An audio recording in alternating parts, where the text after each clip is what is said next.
Hello everyone, let's achieve YouTube channel पे आप सभी का स्वागत है। कल हमने इम्पोर्टेंट टॉपिक डिस्कस कर लिए, सीडीपी के कर लिए और इंग्लिश के कर लिए। अब हम इम्पोर्टेंट टॉपिक डिस्कस करेंगे हिंदी के, जो कि एस्टेट के लिए इम्पोर्टेंट हैं। और हिंदी हम करने जा रहे हैं तो हिंदी को आप लोग इग्नोर मत करिएगा, क्योंकि हिंदी एक इम्पोर्टेंट रोल प्ले करती है आपके मार्क्स गेन करने में। और एस्टेट की हिंदी इतनी आसान भी नहीं आती कि आप उसको इग्नोर करके जा सकते हो।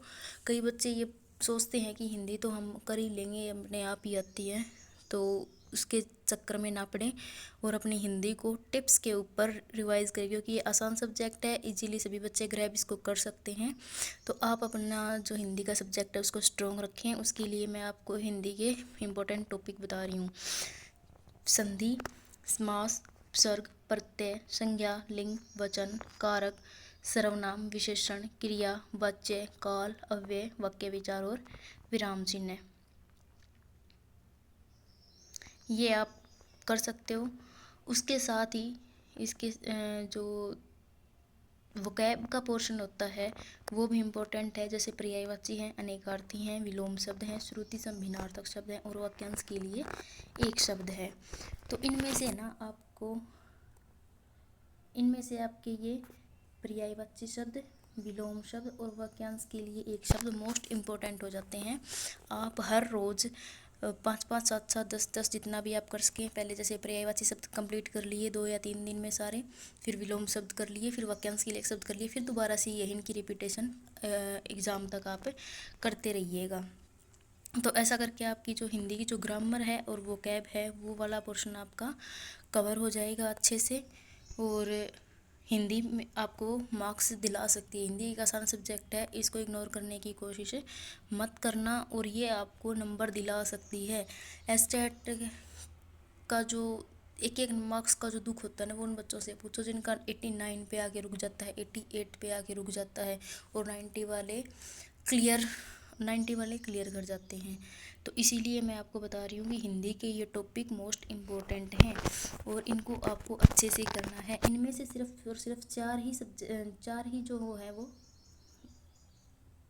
लेंथी चैप्टर हैं, जैसे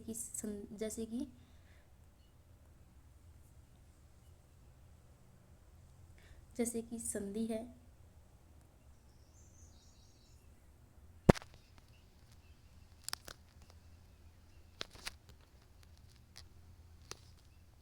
एक मिनट रुकना, एक मिनट।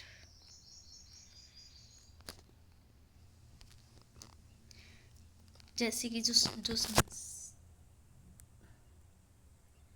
संधि है, समास है, उपसर्ग है, प्रत्यय हैं, ये ही 4 चैप्टर के आपके बड़े हैं। बाकी सारे बिल्कुल छोटे छोटे चैप्टर हैं जो ये रहते हैं ना, बाकी चैप्टर सारे छोटे छोटे चैप्टर हैं। एक एक दिन में आप इनको कवर इजीली कर लोगे और एक बार में आपको ये समझ में भी नहीं आने वाले हैं। जिन बच्चों ने हिंदी पहले नहीं पढ़ी है तो इनको देख के आपको घबराना नहीं है।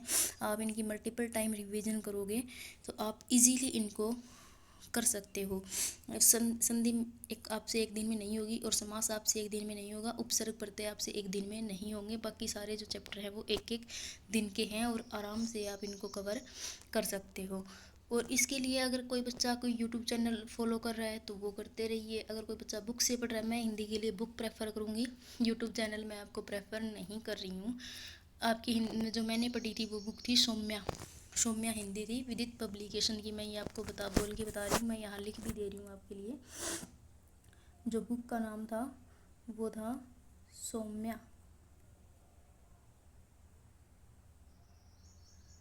हिंदी, ये है ये। और सौम्य हिंदी मैंने पढ़ी थी और इसके लिए पब्लिकेशन कौन सा था, विदित पब्लिकेशन की बुक आती है, कोई भी बुक स्टोर पे आपको मिल जाएगी। मैं तो यही कहूँगी आपसे कि उसी में से आप अपने ये जो है सब्जेक्ट कवर कीजिएगा, अपने टॉपिक कवर कीजिएगा। और अगर आपको कोई जैसे कि संधि है, समास है, पेचीदा टॉपिक लग रहे हैं ना, वो आप जो कोई भी आपका यूट्यूब चैनल जिससे भी आप पढ़ते हो उसमें जैसे संदीप भाई जो भी आपका फेवरेट टीचर है, मैंने तो जब मैं स्टडी करती थी तो मैंने की थी बबीता मैम से।